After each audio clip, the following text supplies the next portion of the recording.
on, guys? It's K-Dub here with another episode of Crypto Zombie. So today is Tuesday. Welcome back to the channel. Hope you're having a great start to your week. Now, if you're just a Bitcoin hodler, yesterday might not have seen that crazy. In fact, Bitcoin is literally 0% since yesterday. But if you were trading, my goodness, yesterday was quite an exciting day. We're definitely going to talk about it. Now, we were discussing the fact of a potential Bitcoin breakout. Now, we did actually have the breakout, okay? You can see I put out my video yesterday right around this level. We actually had this major pump right here up to about $9,617, and then we did start to pull back. So what exactly happened? Why didn't Bitcoin continue to pump? Well, one thing I want to point out is that we finally closed the Bitcoin CME futures gap. Are you as relieved as I am? Finally, we can put this behind us. In fact, I am quite excited to get rid of that because that was just looming over our heads. So, okay, we got rid of the Bitcoin CME futures gap, but what does this mean for Bitcoin's price?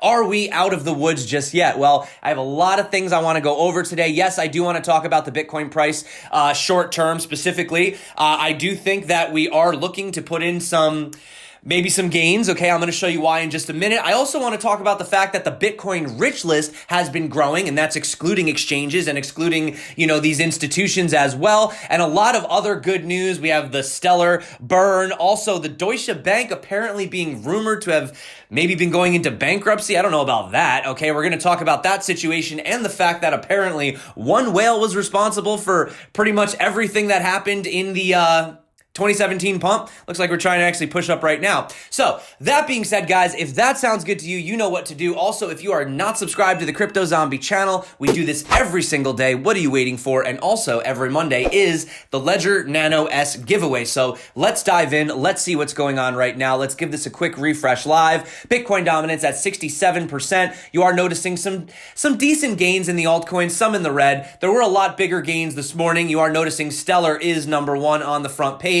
We're going to talk about what is going on with Stellar, VeChain, Centrality, Nano, Bytecoin, Quant, Basic Attention, Komodo, Zella, and Bitcoin SV all up today. Now, I do want to talk about the fact that we are seeing a little bit more volume. This is good, okay? We have almost 500,000 over on Bitcoin, 900 million on Tether. Currently, right now, we have the longs and the shorts split sort of down the middle. However, it does look like currently Bitcoin is trying to pump back up to these levels after that. So we are going to try to retest some of these, maybe even try to break that $9,500 level. Possibly, could be, but big news. Bitcoin dumped to 8,400 on CME, completely absorbed. Circuit breaker was hit, likely some runaway algo, and we closed the CME futures gap. It's about damn time. It's about damn time. Now, for all of you out there wondering if gaps get filled, I don't know why that arrow is there, but essentially you could see that, yes, there have been multiple gaps. We had this one right here, right here got filled. Okay, we had this one that got filled, this one that got filled. Yeah, there's some other ones up in here, this little tiny one right here, okay? And we did have this one as well. But guys, keep in mind that we do have a Bitcoin futures gap. Oh, let me get my drawing tool out of here. Right here, okay? Right here, guys, we have another gap at around the $11,800 level, and we do know that gaps tend to get filled, and you could see that a lot of analysts were in quite disbelief. In fact, some are saying it was a little too fast how we filled it. Maybe there was some manipulation. For example, Philb literally said, I don't know what happened. You had Willy Woo. He said, I cannot believe how crazy trading has been on the short term right now. The gap on the CME has filled already. It's thinly traded, yes, but man, I'm highly suspicious of the price action across all the exchanges of late, more so than usual, right? But diving in, let's have a look, because essentially what we are doing is still being supported by this 200 daily moving average. And you can see that even though we had that over on the CME, really the rest of the Bitcoin exchanges, whether it be Coinbase or Binance or Bybit, really didn't have a chance to even sort of have a reaction to that dump. So you can see currently this is still bullish. We are still being supported by the 200 daily moving average. And like Josh Rager said, closing above this area right here would be great, considering the open and interest and funding rate were positive, usually a sign before a drop. Focus is on that $9,547 level. And It's actually a little bit higher than the level that we've been looking at on the channel. As you can see right here, I was sort of looking at this level right here, the $9,434 level. You can see right here,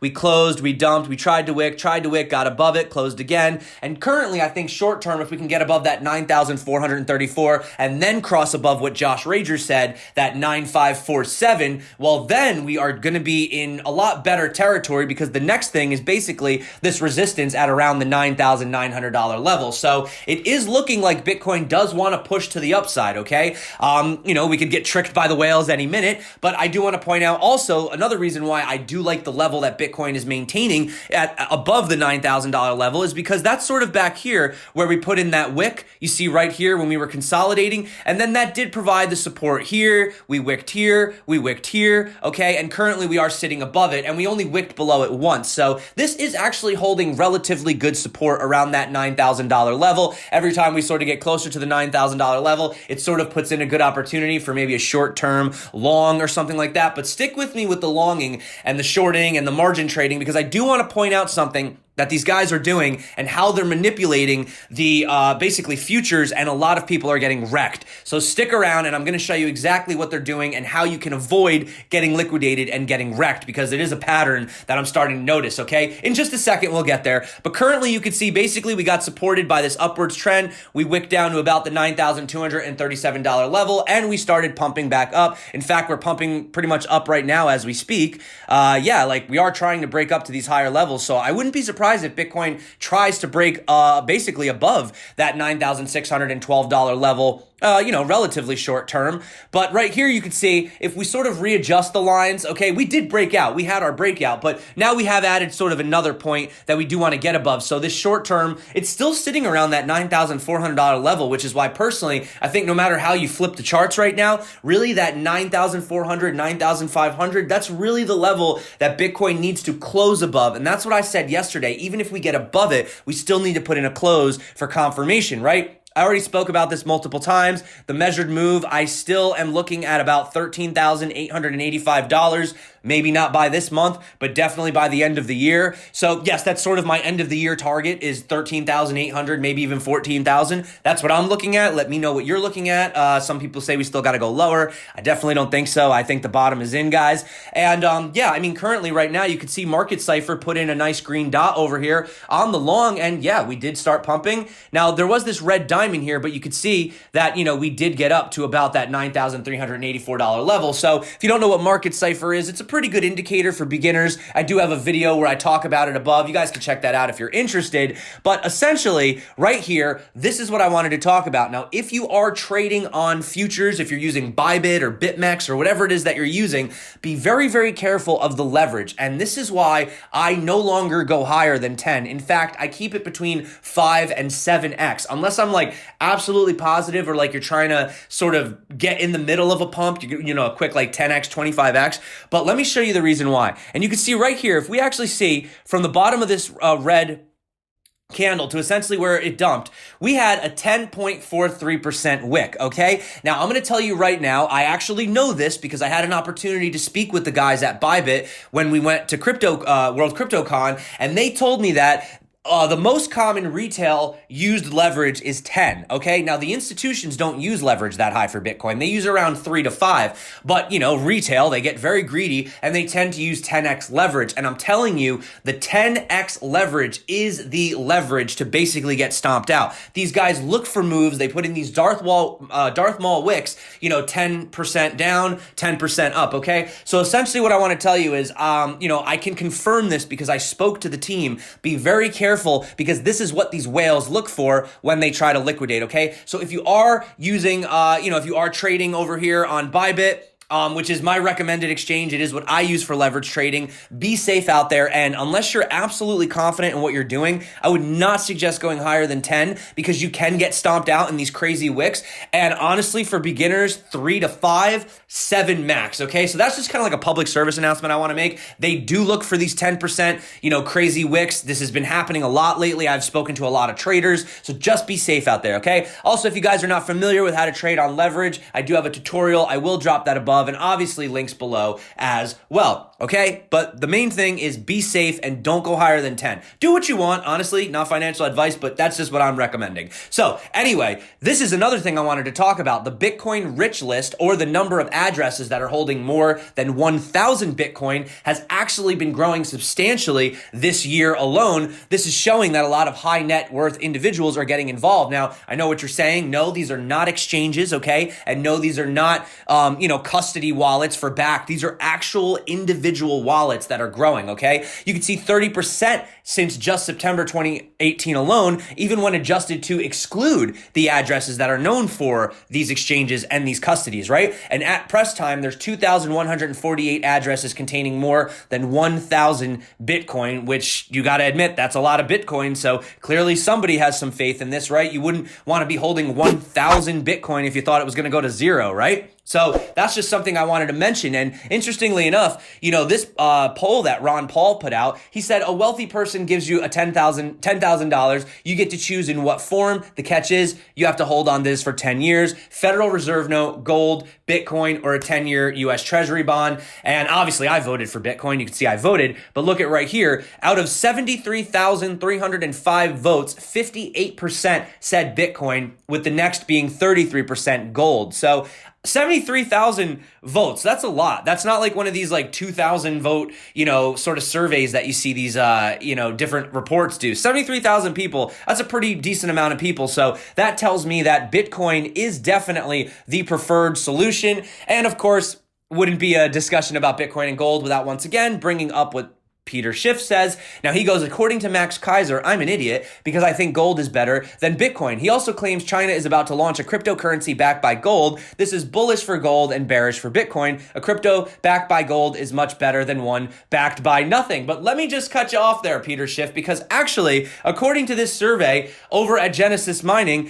most people don't actually even know what the US dollar is backed by. In fact, if I zoom in right here, 29% think it's backed by gold, 4% think it's backed by oil, almost 6% think it's backed by bonds, at least 23% at least straight up admitted they don't know, and only 7% said nothing. Well, that's actually what it's backed by, is nothing. Funny enough, 30% said the US government, but really, might as well be the same as nothing, right? So yes, we're off the gold standard. We've been off the gold standard since the 70s. Our fiat currency in the United States is backed by absolutely nothing.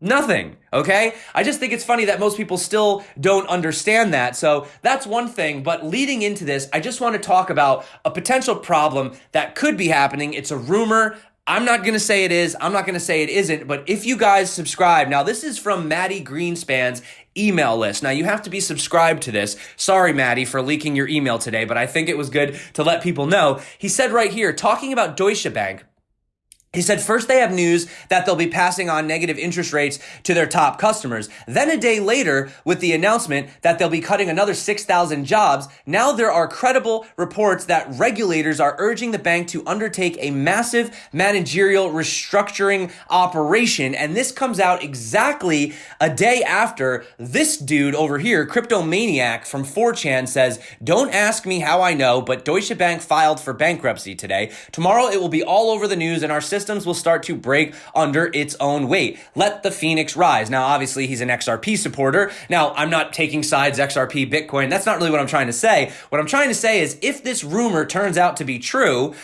which it is just a rumor right now, literally just a rumor, but I'm just letting you guys know that this is what they're saying, that Deutsche Bank may have potentially filed for bankruptcy. And I do wonder what effect that would have on, some things like, for example, gold and Bitcoin as well. Now, obviously, this may not even be true, but I just wanted to point out that, these things are happening, and this is from the, email from Maddie Greenspan. So it was interesting to see this and then this rumor come out sort of at the same time. But here's the interesting thing now. I saw this yesterday, wasn't really sure if we should talk about it, but apparently there was a forensic study on Bitcoin and the 2017 boom, to the all-time high, they're basically saying was essentially manipulated by one large player. That's what they're saying, okay? Is it true? I don't know, guys. But finance professors John Griffin and Amin Shams analyzed over 200 gigabytes of data for transactions between Bitcoin and Tether. And basically they found that Tethers are being traded for Bitcoin. And when they were, that it was revealed that there was some sort of a pattern that they noticed. Now, we already kind of have an assumption that there's kind of something shady going on in the background with Tether, right? We notice that when Tether does tend to have massive printing days, Bitcoin pumps usually within the day or the next day following. But then also you could argue that maybe the reason that Tether is printing Tether is because people actually are demanding Tether, right? So it's kind of one of those things you'll never really know. But they do say that if you look at this, almost the entire price impact can be attributed to one large player. We map this data across both blockchains and find that one player or entity is behind the majority of the patterns that we documented. Now, while the study doesn't actually identify who the manipulator is, they do suggest that those running Bitfinex either know of the operation or were possibly assisting in the scheme. Obviously, Bitfinex basically says that they don't know what's going on. They say that this lacks academic rigor, and it is the global rise of digital currency that has driven the market's demand for Tether. So you guys let me know. Do you think one person manipulated it? I mean, honestly, I think that one person may have potentially started the manipulation or had something to do with the manipulation. But realistically speaking, I do think that there was retail FOMO. There were a lot of people just saying, here, take my money, buying Bitcoin basically to the moon. I mean, I remember I couldn't buy Bitcoin fast enough. I couldn't wait to get paid on Friday, right? So I don't think it was necessarily just only one whale, but I do think that it is potential that one big player might have had a bigger sort of effect on the pump. Let me know what you guys think, though. Maybe it was just one whale and the whole thing was fake, but I do believe there was still that retail FOMO, okay? And obviously, I just like to have a little bit of a look at back. Let's give it a quick refresh. 380, wow, so okay, we are seeing some nice increase in volumes over here. And of course, for our altcoin fanatics out there, altcoins are doing quite well. You can see we've actually broken through resistance 1, broken through resistance 2, and we are currently treading upwards. Actually, we're above the VPVR as well, which is around the 71.7 billion level. Also, big news for Stellar. The Stellar development team announced yesterday that they have burned 55 billion XLM tokens. Earlier, the supply was around 105, so this is basically half, out of which 20 billion are in circulation. The foundation's CEO stated that they removed 5 billion XLM from their operating fund and 50 billion XLM from their airdrop program. Now, I am hearing some people complained that this was a very centralized move out of them to do out there. You let me know. But having a look, it looks like they're still up. Actually, they were up 15. Now they're up 17%. Having a look at the day, yeah, there you go. So Stellar had a nice pump. But obviously if we come over here to on-chain FX, it's still down 91.34% from its all-time high. So we still have a long ways to go till Stellar reaches some of those levels that we were at previously. But for everyone that has been holding Stellar, this was a nice day for you. So congratulations. And I do want to finally end on one bit of news. So Coca Cola and I guess it's either SAP or SAP leveraging blockchain to define supply chain. So supply chain logistics, great use for blockchain, right? You can see right here, the partnership between Coca Cola's bottlers and SAP has entered a testing stage with all entities on board to log records of supply as transactions on the permissioned blockchain. So it says in the future they may grow into a partnership with supermarkets like Target and Walmart as well. So we will take it. How's Bitcoin doing?